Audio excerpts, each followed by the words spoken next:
Federico, thank you so much for coming in to see us. Thank you, Tim. It's a pleasure being here. How are you? I'm doing fantastic, actually. I don't know how you travel so much. You must have like 20 million passports. Where have you just come from?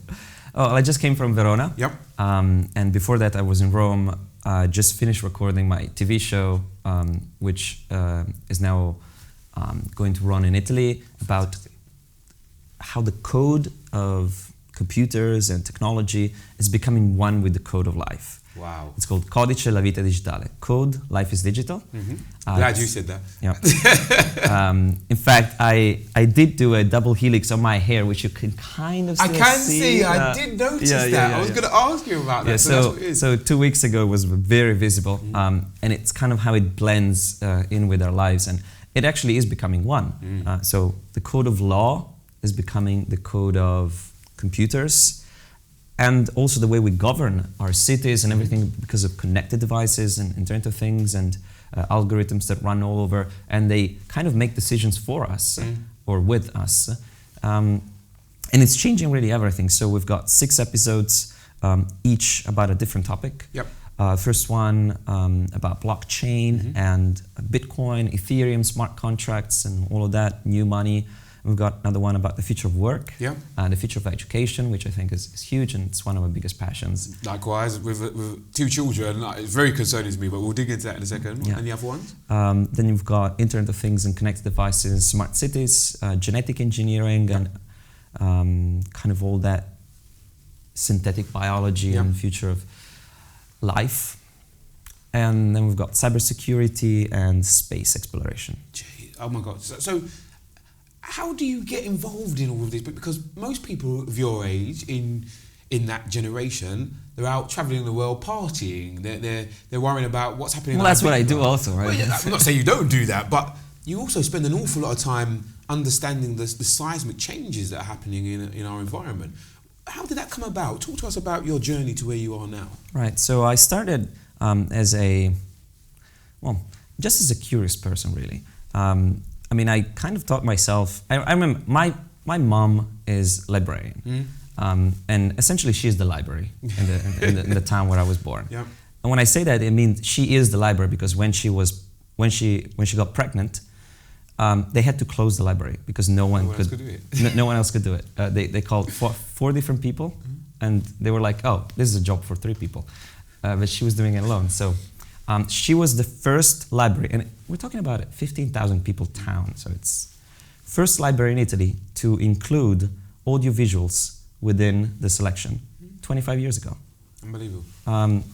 So I was very influenced by my mom in that regard. And I remember when I was going back from school or from primary education, even before that, I was 5 or 6. I was reading chemistry books. In the library, just because it was interesting, or physics. Then I got into paleontology, way before Jurassic Park came out. So I taught myself a little bit of Latin to understand how the nomenclature was constructed, and then the morphology of the various. So how did they know that there were 65 million years ago instead of 120 million years ago, so. To me, all of that was fascinating, that you could literally, it was like a time machine. How could you go back in time 100 million years when most people have no idea what a million means? Correct. Right? You can't picture a million. The concept of time is very limiting for humans. But just a million, like, as units, like you can picture 10 very easily. 1,000, you can look at a big place with a bunch of people, that's like 1,000. Anything more than 10,000, it's like just stuff or noise. You can't picture a million, let alone how do you know that all of that happened in that sequence and then you can trace back their behavior and all. So that to me was fascinating. So when I was 12, I started coding. I became a developer. I taught myself how to code.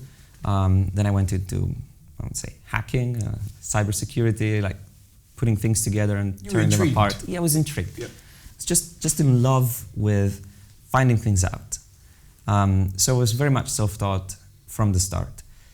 And that journey just continued. Well, fast forward a bunch of years, my family, very humble beginnings, not a lot of economic opportunities. Mm-hmm.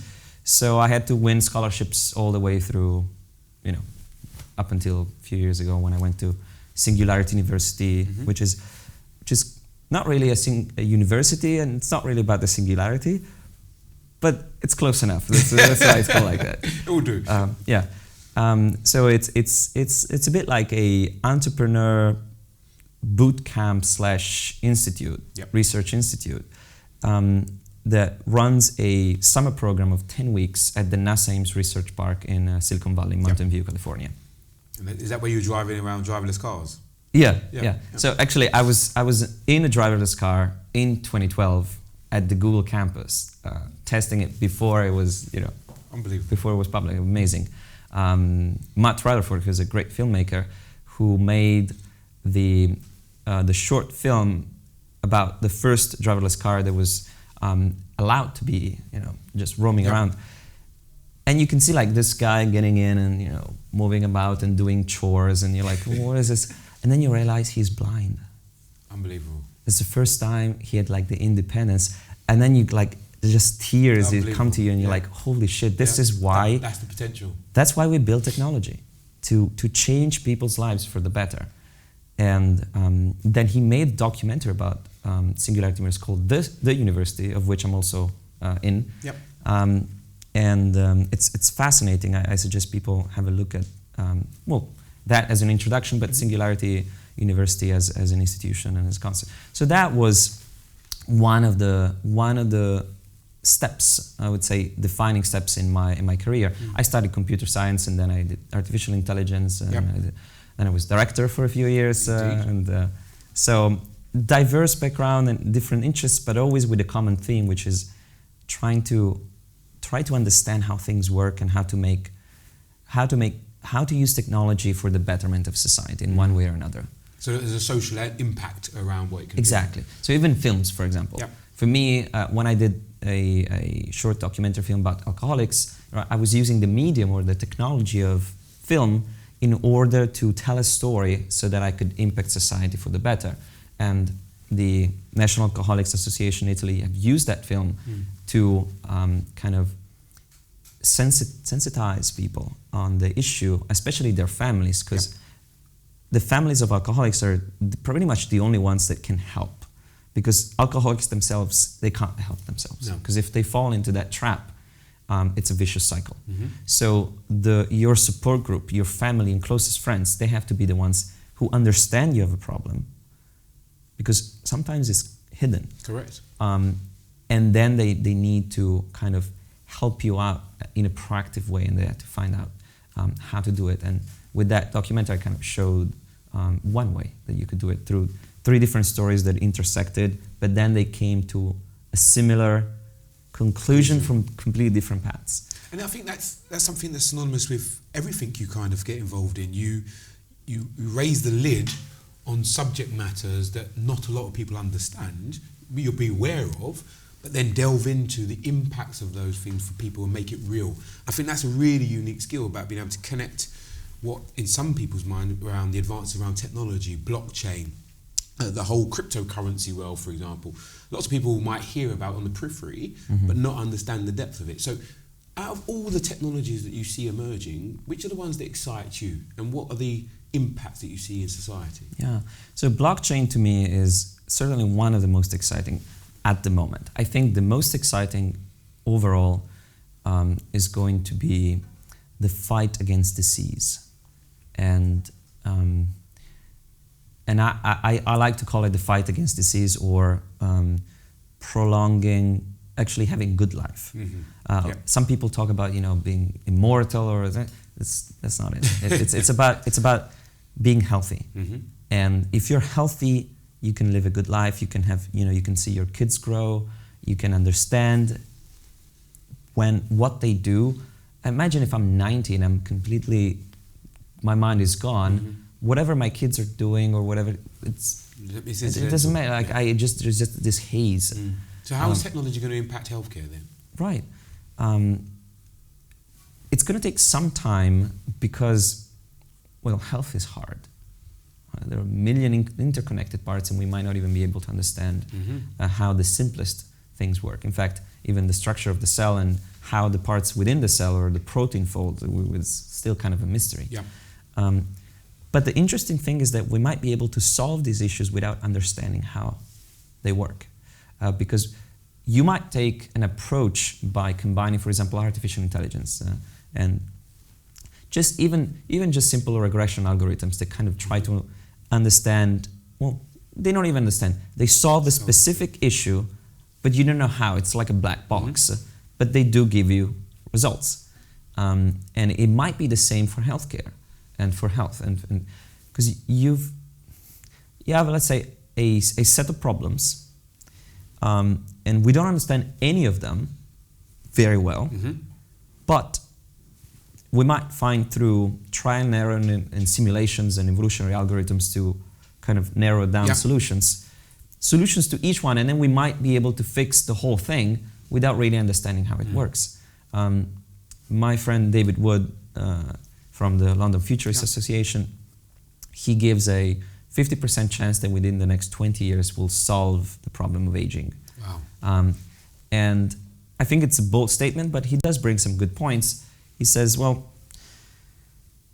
the combination of different factors, the fact that there is exponentially more people working on this, the fact that we've got more sensors that get more data, and so a bunch of reasons, then we might get there within 20 years, which means no more disease, no more dying until you get hit by an autonomous vehicle that goes rogue because it's hacked by a Ukrainian teenager who's bored. Who's bored in his Neuralink and is like, I'm gonna hack this system. I'll just come out and do this. Enter the matrix. But yeah, I think we might be at least be able to fix most of genetic diseases that we take for granted now that they're just there, like Alzheimer's, and actually Alzheimer's might be caused by a bacteria, as far as we know. New research seems to suggest that. But anyway, I think that's super exciting. In the immediate term, I think blockchain has huge potential because it allows us to create a logical world for things that have to be logical. Yep. In an illogical world where things don't necessarily have to be logical. Like human relationships don't have to be 100% logical because they'd be so boring. Yeah, believe me, my one with my wife is not illogical, so yeah, I definitely get that. But then what are some of the practical applications of blockchain that you see in terms of coming out now? Because lots of people have been focused on blockchain, cryptocurrencies, ICOs, making lots of money. Yeah. But I think there's a much bigger impact, and going back to your ethos of social good, what are some of the applications that you're seeing that blockchain is making a difference? Right, so if you think about what the blockchain solves, which is double spending problem, or a traveling salesman, which is the more generalized version, it's essentially a way to make sure that if something happens, then something else should happen. And to make sure that thing actually happened. Right? So this is a huge deal. So I think let's take the biggest challenge we have today, in my opinion, as a species, which is climate change. Even the most optimistic scientists will tell you that we might make as much as 40% of the entire planet completely uninhabitable for humans within the next 50 to 70 years. Uninhabitable.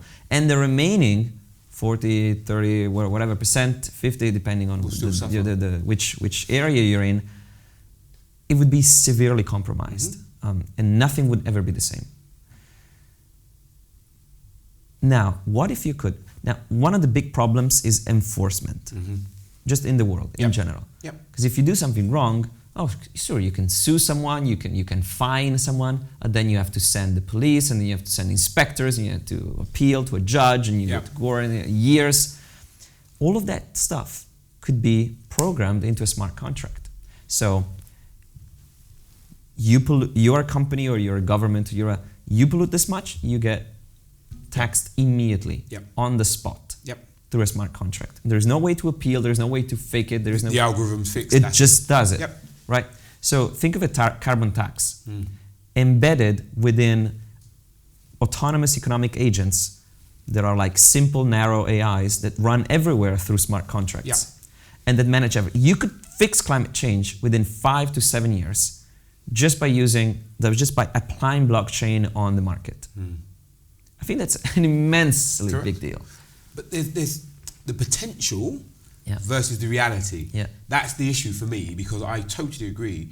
You could make some seismic changes to the way that we live, we communicate, we associate, but then there's a whole process of inputting that in the first place, because these technologies aren't new. Hashing and the whole blockchain has been around for years, but we still have the same issues because we have a corporate environment that is focused on share value. And we have people, champions of change like yourselves, who say maybe we should be thinking a bit more about how we live. Yeah. How do you come against those forces, and what should we be doing more of? Right. I think it all boils down to education. Everything, I think, is about education. And when I say education, I don't mean literacy or being able to recite certain things you've learned. Off road. Education is about a mindset. It's everything that you've learned. And education means also teaching empathy. It teaches morals and ethics.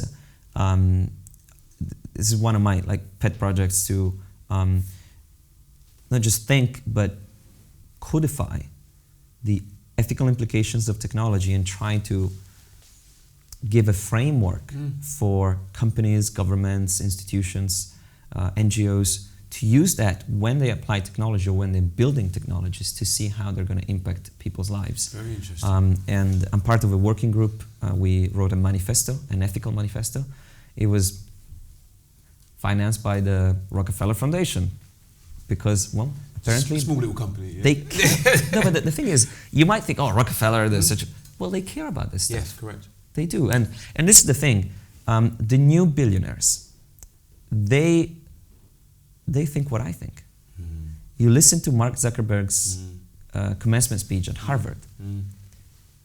He basically quoted my book word by word. I hope you got a good lawyer, yes? Seriously. I know what you mean, yeah. He quoted exactly the same thing. He talked about the free access to education as the basic human right. He talked about the people who can pay should pay for those who can't. He talked about access. He talked about the fact that just because he had the privilege of being able to fail with the cushion, to fall back to, that's really the only reason that he was able to create Facebook, because those who didn't have this opportunity, and he did that by actually going in the field and talking to people who didn't have the opportunities. He's been doing every week for I think a year, a meeting, or every month, a meeting with these kids who come from underprivileged backgrounds and so on. And that's that's where I come from, right? And that's the people that I know. And I think it was very good for him. And everyone should do that, but you need the humility to kind of say, I don't know everything, and the privileged position that I'm in might be because I just got lucky. Well, I was smart, I was determined, I had all these things, but also I was lucky. And that's a great admission for lots of people, particularly those who believe in their own personal endeavour against the world, etc. There's always a part of fortune to play. But you talk quite clearly about, with all the technology and technological advances that we are so blessed to see, and I don't think it's happening so fast now I can't even keep up, and I'm sure you spend a lot more time than I do in it. But most people would say the world is better, even though these technologies are in place. Things should be much more efficient. There's the potential. Why isn't that translating into the world being better? We still have people at war. We still have diseases in the situation. What's missing? Well, the world is complicated, and it's becoming more complicated as we go forward. And in fact, for many things, we are objectively better. We lifted 850 million out of poverty in the last 25 years. 670 million just in China. And again, it's complicated because China doesn't share our values. And they did it in a way that we would find it, at the very minimum, very questionable. But they did it. So it's not like there is one right way to do things, and we are so self-righteous to say this is the way and everyone should do that. Because yes, we have certain values that I hold dear, like value for human life, for giving access to people to basic necessities, freedom of thought, freedom of expression, all these things that we take for granted now, they were not part of human history for the vast majority, and they're still not in many places like China. But we are failing at tackling climate change. And China is actually championing, even though it has the most polluted cities in the world. Well, what was London 120 years ago? Smog city. Yeah. So what do you expect? I mean, I'm not giving a pass to China because they're doing shitty things, but you have to put it into context. And the world is getting better on 95 out of 100 things you can measure. The thing we're not getting better at, I think, are the questions without time. The ones that the Greek asked. Yeah, in the earlier... Arete, having the life of virtue. And I think the philosophy of Stoicism might help a lot of people. Because, well, first of all, there is a lot of misconception about what Stoicism means. They think, Stoic is someone, whatever happens, you're like, I don't care. That's not a laissez-faire approach. It's not a laissez-faire. A Stoic is someone who proactively thinks and acts in order to have a virtuous life. And you do mental training to deal with whatever happens.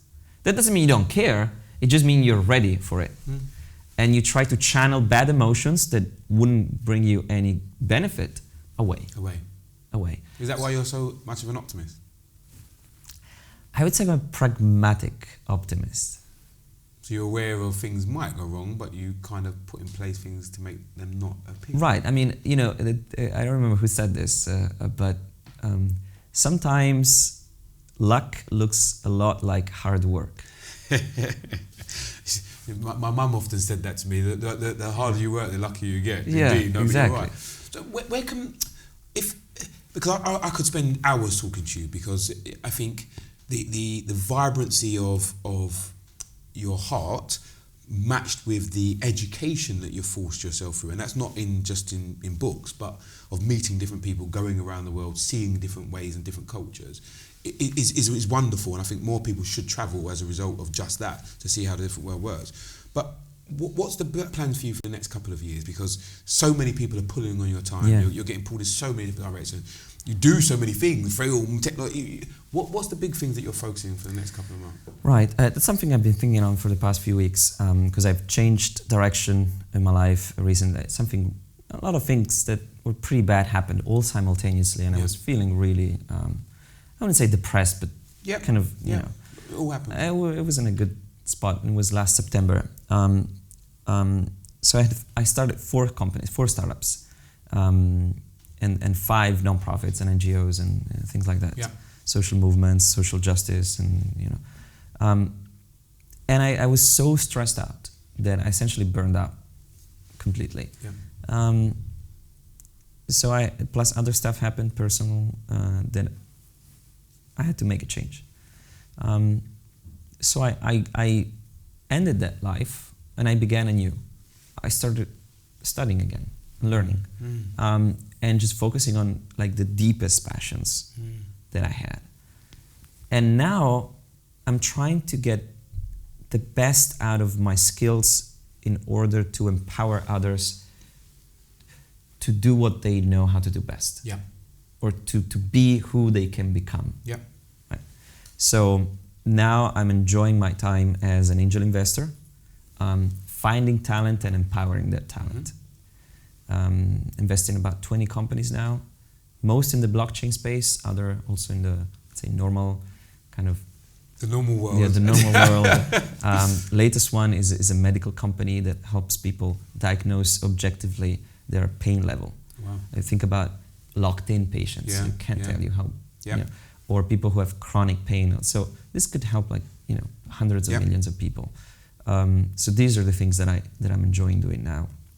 I do more teaching. I give lectures at universities, and I think I might start doing it more regularly, like an actual course, like a semester at a university. There are a few universities I'm talking to that have asked me, because I like that, like getting my hands dirty with the students, and because it all goes back to education to me, because you are literally morphing someone's mind, and then they might go on and do something much bigger than you could do. And you're responsible. You're part of that. Yeah, journey. you're just part of that journey, and it's wonderful. It's just, and if I can touch like a million people's mind, then then they go off and. I'm building a community also called Visionari, and I'm doing that. I'm trying to like create not replicas of me, but like their own version of. You're empowering people. Right, I'm empowering people so they can build their own army of thinkers and thought leaders, who can then go on and create more good.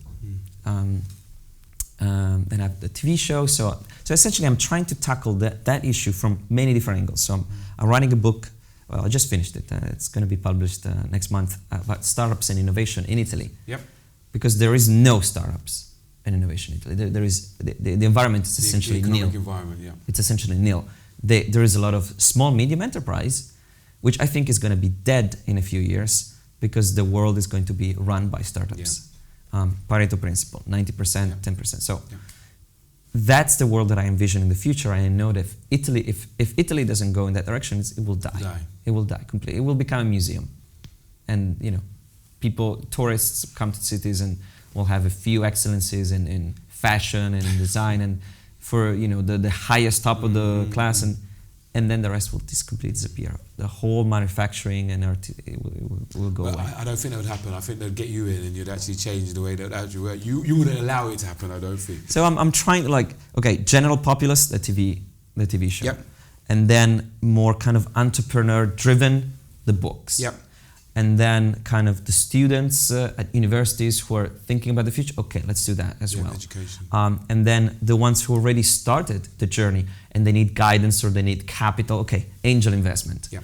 And now I'm also working with Hyperloop on the future of transportation, which.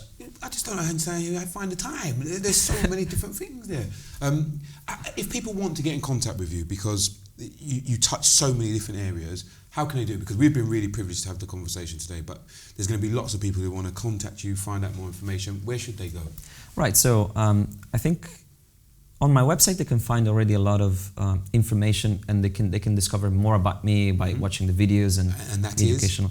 Federicopistono.org. Fantastic. Or on YouTube, you search Federico Pistono. You can find some stuff, 5 or 6 TEDx lectures and a bunch of others. Speeches at universities and so on and so forth. And then if you really want to drop me a line, there's a contact form and I try to read everything. I don't answer to everything because it's a little hard, but I do have some people that help me out also sort out those things. Fantastic. Well, Federico, it's been an absolute pleasure to speak to you. I hope you do come back because I know in your travels all around the world, London is one of the destinations, but we really are grateful for the time you spent today and we wish you the best with your films, with the education and everything you go on to. Well, thank you so much. It was a pleasure. Thank you.